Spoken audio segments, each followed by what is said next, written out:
Good evening. It is Sunday, but it's like 8 p.m. I just didn't have the chance to do this until right now. It was the first week of school last week, so I didn't get that much read. I read 4 books. I finished a season of TV as well. Um, I received a good chunk, and I have one that I'm getting rid of otherwise. So this is my week in review. So we got books, what I've read, what I've watched, what I'm getting rid of, what I received.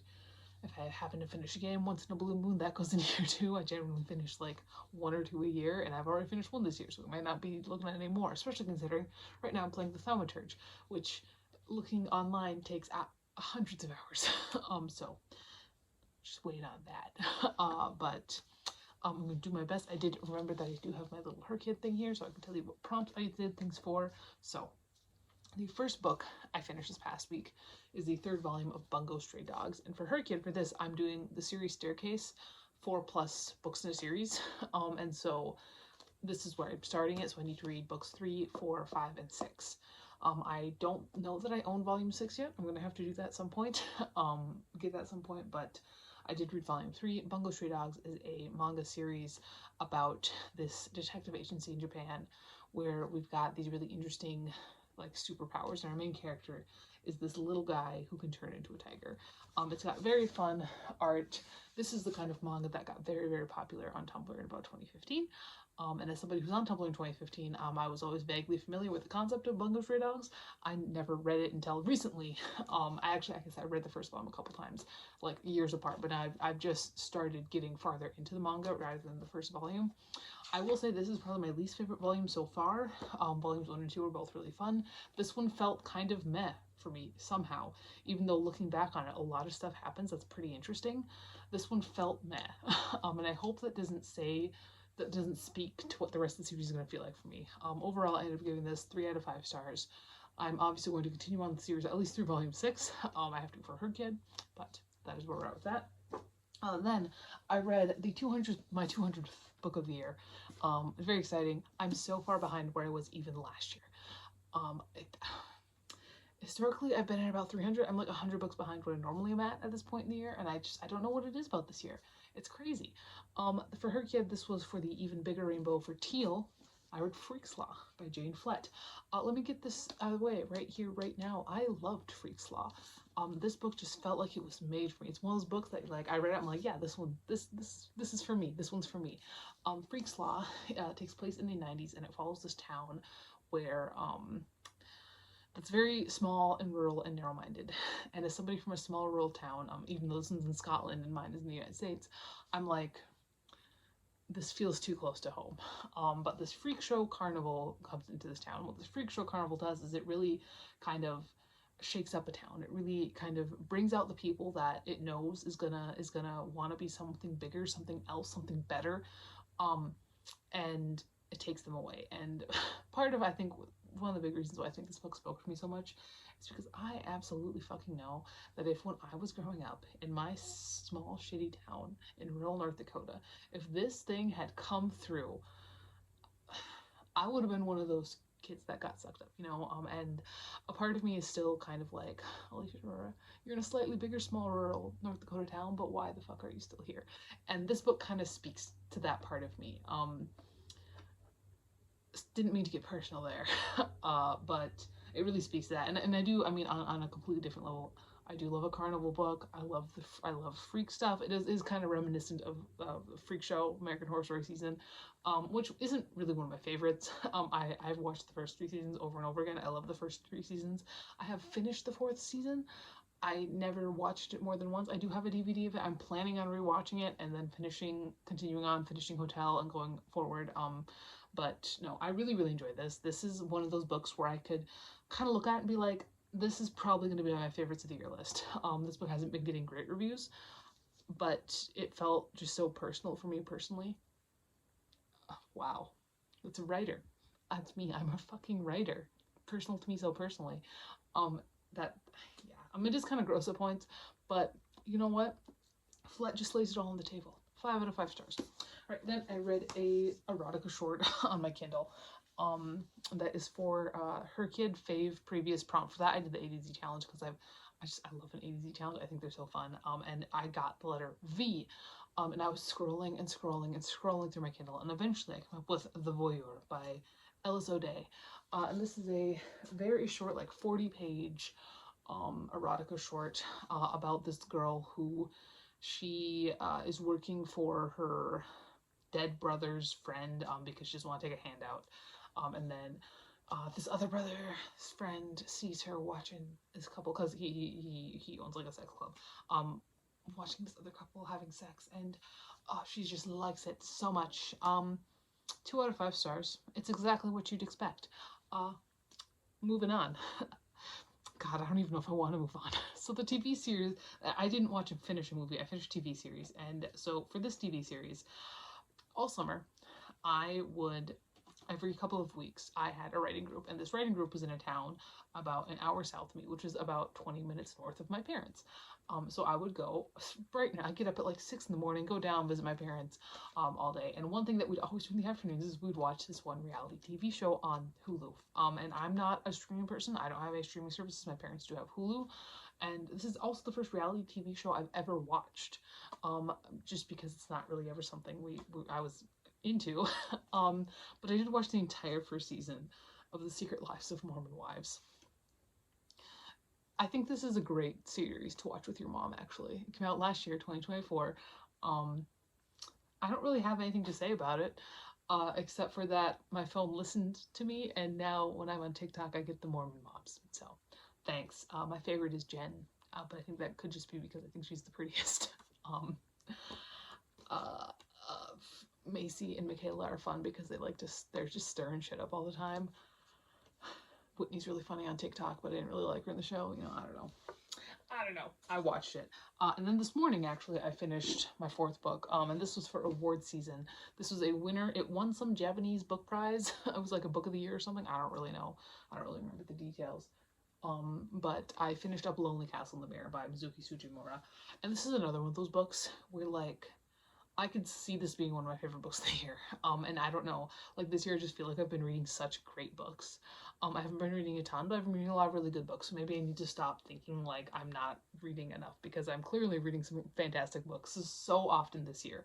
I've read a book and I've been like, it's going to be on that list, but like my list is only 10 books long, so like something's not going to be on that list. But this book, Lonely Castle in the Mirror, we follow Kokoro, who is a junior high student who doesn't go to school. And she is scared to go to school because she has been really, really singled out and picked on by this classmate of hers. And one day when she's home, because she stays home all alone all day, her mirror starts glowing, and she goes through this mirror and she meets 6 other people who also don't go to school. 6 other kids like her age, all junior high kids. And it turns out that in this mirror there's this little wolf girl, and she wears like a wolf mask, and she says that there's a key and one of them can get a wish. And so it's kind of like competition, but that's not really the main point. The point of this is not the competition to find the key. The point of this is these children learning to stand up for themselves and be brave and learn how to make friends without being so anxiety ridden. I was enjoying this book until about the last third, and then I was really, really loving this book. The March section onward is just so good and so well done and so heart-wrenching. When I finished this book, like there were some, like I wanted more for some characters. I wanted to learn more about some characters, but what we did learn about the characters that we learned stuff about, it was a great book. I give it 5 out of 5 stars. This is another one I'm like, I think this could be on one of my favorites of the year. Alright, so when it comes to what I'm getting rid of, I'm keeping both Bungalow for Dogs and Freak's Law. I think I am going to get rid of Lonely Castle in the Mirror just because I know of a place where I think it could do more good. I'm also getting rid of Buyer because I just ordered a new cover for it on Fiverr. So I've been just periodically getting rid of some of my books as I've been getting new covers for them. I'm probably going to do a full video at some point. And now the book haul portion. I have decided to go back to book months. I did this last year for a time, where I would have a month where I could buy books. And so I'm counting August as the month where I can buy books, and then September I won't buy any books.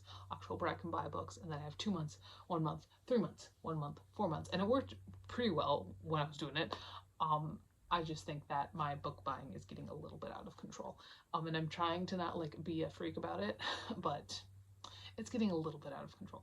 I do have some stuff to haul here. First up, I have Lizzie Bright and the Buckminster Boy by Gary D. Schmidt. I love Gary D. Schmidt. I think he's one of the best, if not the best, children's authors writing today.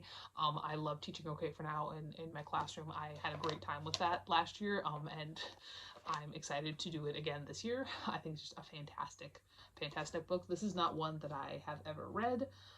It looks relatively recent. Okay, it's from, it was originally copyright 2004, so it's not recent. But you know what? It's Gary D. Schmidt, and that's really all I care about. I also picked up Looking for Group by Alexis Hall, who wrote Boyfriend Material, which I wasn't aware of. I haven't read Boyfriend Material, but I'm aware of it as a novel. And this looked fun. It's looks like it's about this male romance about this guy who they fall in love over a video game, which I think is so funny. I don't know, it looked fun. And then I made a bookshop.org order. I don't remember where those books from, probably Amazon. I'm not always succeeding at not going on Amazon. This next section though, I did get from bookshop.org. And so the first book I picked up was Ritual by Damien Eccles and Laurie Davis. Now look, I don't believe in any of this, but I do think that Damien Eccles can write like no one else, and I would read his shopping list. This is not a super recent book. I mean, it's recent from within the past couple of years. I didn't buy it as soon as it came out, like I did with Angels and Archangels. Yeah, 2022. Again, I don't believe in any of this, but I do really like reading Eccles' writing. When it comes to West Side of the Three, I'm much more of a Jason Baldwin person than a Damien Eccles person, but Jason Baldwin has yet to come out with a book. When he does, because I think he wanted to for a time there, if he does, I'll absolutely purchase it. But like, this is Damien's like 5th book or something like that, and he's a really good writer, so I like to read them even if I don't believe in them. Okay, and then I keep them on my shelves. Then I picked up 2 literary feeling queer novels. I got Tramps Like Us by Joe Westmoreland, which seems kind of semi-autobiographical, a la The Shards, where it's not like actually an autobiographical situation, but like the main character's name is Joe, and I think it definitely is taking some aspects of his own life as a youth. It looked interesting. I also picked up The Sunflower Boys by Sam Walkman, which takes place in the Ukraine. So we got all that stuff, plus it's in the Ukraine. And it's like Russians invading Ukraine situation. So I did pick that up as well. I also picked up Resball by Byron Graves, which has some fun awards on the front. That'll be nice, actually, when I get to more awards these things. But this is, I believe, a young adult, either middle grade or young adult. I think it's young adult. It feels kind of young adult looking at it though. So it's about a kid on a reservation who plays basketball. That's what it's about. Don't know what else to say there. I also picked up a romance novel that just has kind of been vaguely interesting to me, and it looks pretty cute. It's got the sprayed edges. It's called Well Actually by Maisie Eddings, which is about this woman who a guy who she like had a pretty bad relationship with. She ends up like roasting him on her podcast, but he also has a podcast, and so I don't know. I feel like it's gonna be fun. Then I picked up, I don't know what was up with me. I just ordered 3 like classic dystopian novels online. And I've read this book before, but I don't have it anymore, and I like these vintage copies. So I figured this is one that I can keep. So I did pick up Brave New World. I only read Brave New World once. It's the one of the big 3 that I've read the least. I think probably 351 I've read the most. But I did pick up another copy of Brave New World. And then Barnes & Noble had a hardcover sale. And you know when that hit me? The day before school started. So you know what I did? I took advantage of Barnes & Noble's hardcover sale. The first book I picked up, just because of the author, mostly. So this is Run With Me by Brian Selznick. Do we remember Hugo Cabret? It's this guy. This guy wrote Hugo Cabret, and I was writing this queer young adult situation, and it still has all these like illustrations and stuff in it, but I was just so blown away by the fact that it was Brian Selznick that I was like, wow, it's amazing. So there's this. I also picked up The Corruption of Hollis Brown by Kay Ankrum. This was actually my Amazon cart. And then Barnes & Noble's having their sale, and it was much cheaper on Barnes & Noble, so I put it in there. I really liked Icarus. Didn't like Way of the Stars.